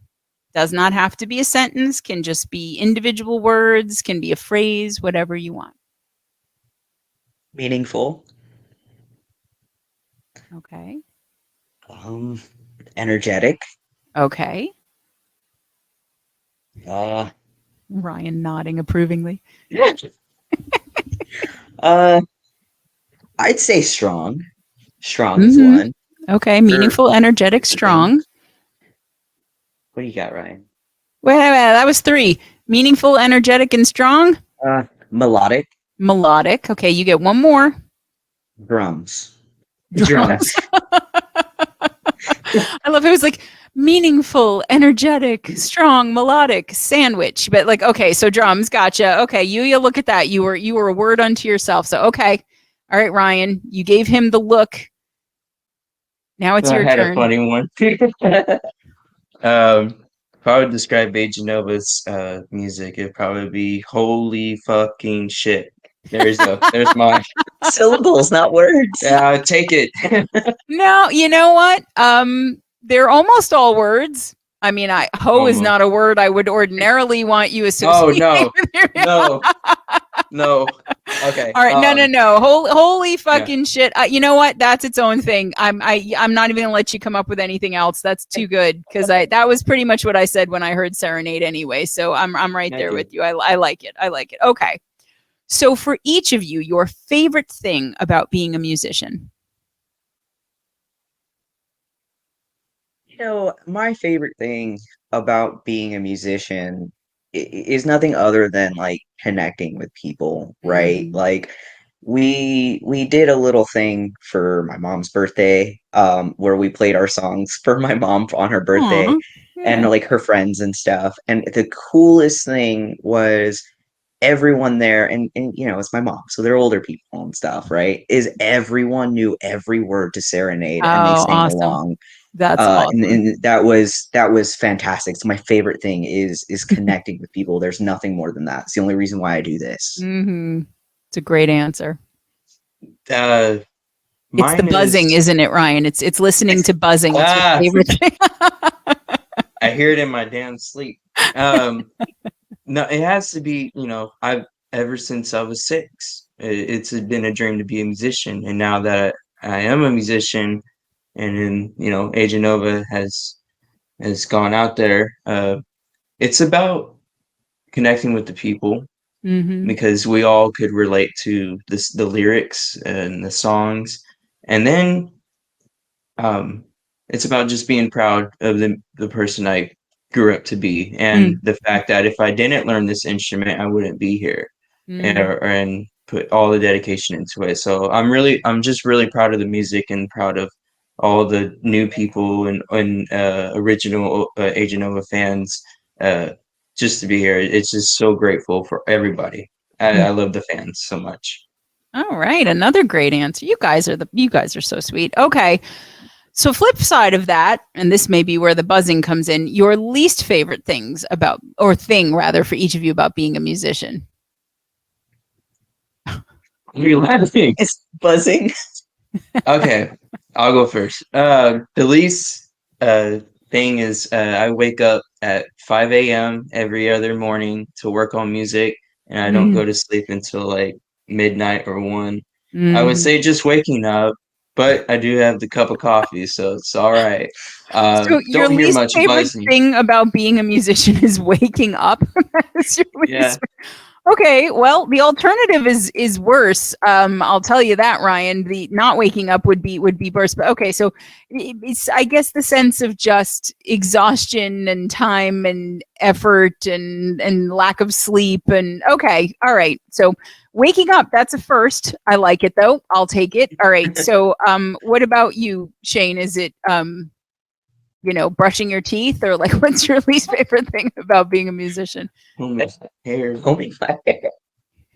No, I don't know. I think for me, it's a little bit like, I guess more serious is, I guess what a lot of people don't realize in being a musician is like you said earlier, there is an element where you do have to run it like a business. Yeah. And that's my least favorite thing. It takes away from being able to be creative and whatnot, but it does keep us organized. There is a lot of benefit, but yeah, my least favorite thing is the business aspect of it, having to take away, and it's really busy. It's busier than being a musician itself. It's, That's right. you have to get names, numbers, you have to network with people, you have to like push things out, Sell yourself. There's so much work that goes into that. It's like I have my day job, I have me being a musician, and then I have 2 other full-time jobs, which is just this business aspect of Aeganova. Yep. 100%. And that's, whether I'm talking to a Michael Bate or a Sepsis,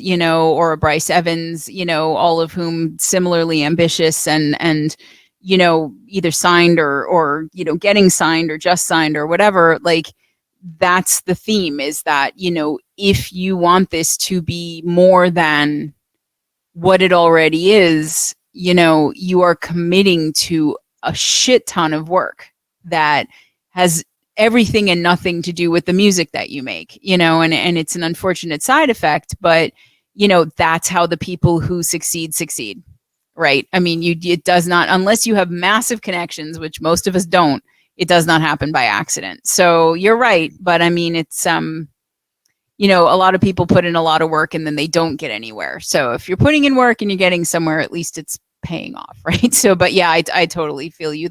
It's hard to be creative when you're being businesslike and vice versa. So, good answers. So, okay. I mean, not as strong as waking up in the morning. But it was a close second. So I enjoy it.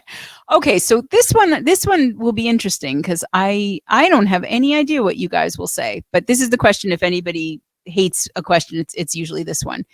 If you had to choose just one album to listen to for the rest of your life, just one, what album would you pick and why?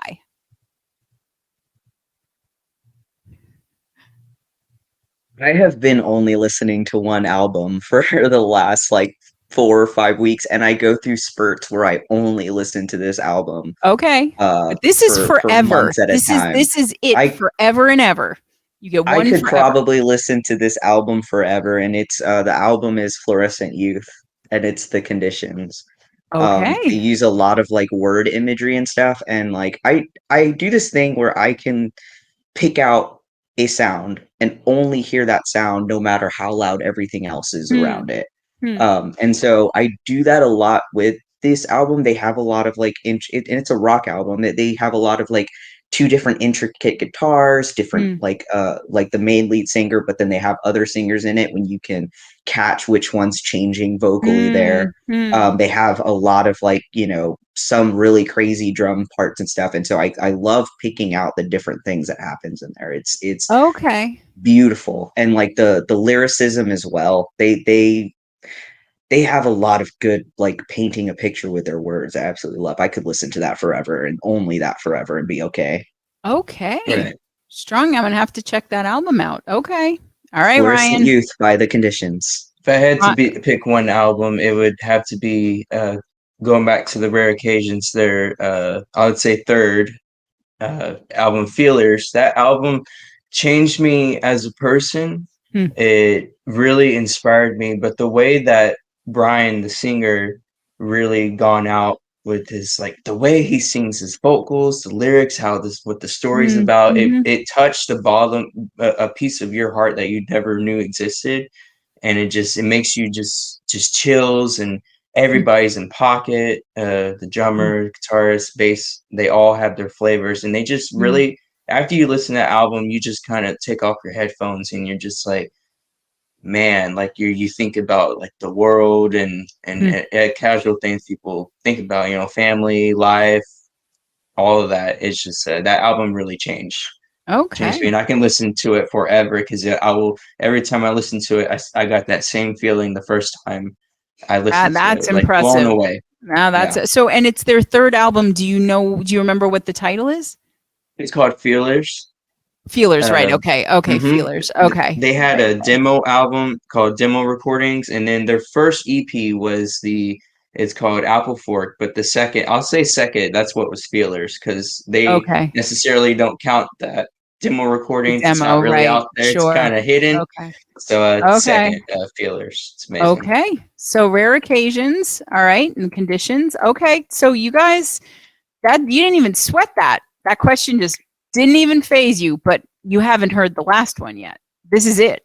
No. This is, I mean, you know, we've talked about Aeganova. We've talked about, you know, the long history of the band. We've talked about, the members, you know, the evolution, what's coming next. You know, you may think all of this was really important, guys, but this is the moment. This is what it all has been leading up to. This is the only reason people watch. They want to know. And now, I'm kidding, of course, but we have, as I've said, we're getting near 30 interviews. Okay. Some of them have been with individual musicians. Some have been with bands. We know 3-4 people in them, whatever. Out of all of the answers to this question, only 3 people have given one of the answers. And those 3 people watch every episode waiting for a 4th person to join on their side. And it has not happened yet. So we've got in that corner, we've got Dom from Jamsteak, incredible drummer. If you guys don't know that band, you should check them out. Dom is watching, listening, going, come on. Okay. And we got the Grim one from Grimstalker. All right. And then Freaky Things is saying, don't do it. He's on the other side of this issue. Okay, so one way or the other, you're losing at least one fan. You're just going to have to accept that. Okay, that's it. That's how we fucking roll. No, that's it. So unless you have each of you has a different answer, then maybe you can hang on to everybody. But we'll see. Here it is. You ready? Your toilet paper roll. When you put it on the little holder, does the toilet paper come from over the top? Do you pull it out from under the bottom? And why? Here we go. It's a beard. Beards, not mullets. Beards, not mullets, guys. Beards, not mullets. Guys, so they are both overs. There's a reason. Go ahead. There has to be a reason. Sorry, Dom. You knew it was coming, Dom. You knew it. All right, give the reason while Dom cries. No, Ryan's. It's right there.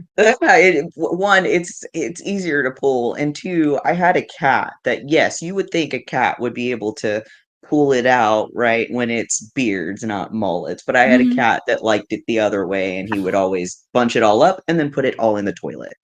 Oh no.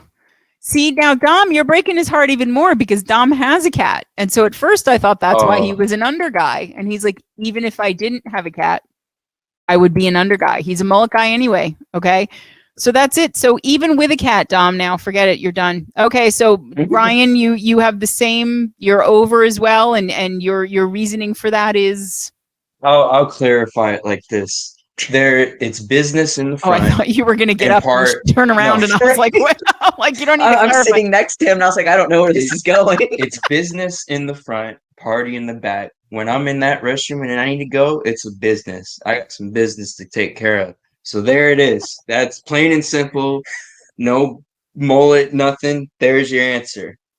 That's You great. know, I'm starting to feel like the fact that Ryan doesn't write lyrics for Aeganova might be a mistake after that, because I mean the poet Ryan coming up with extending the mullet and beard metaphor and the business. I mean, you know, you didn't like your music business. You got this other business to deal with here. You have 3 additional jobs, Shane. Oh man. The music business and then Ryan's business there. Okay, guys, that's it. You know, we are just continuing the blowout, no pun intended, trend of over just pummeling under in the scorecard here. We are compiling a tally, and it is an absolute swamp out so far. So you guys did not help Tom, but I'm sure he still loves you anyway. So, all right, listen, Shane, Ryan, you guys, seriously, I'm excited for you. I'm excited for the new stuff to come out. I'm excited to see where you guys take this band. You know, I hope that you enjoy the fuck out of that show on the 23rd.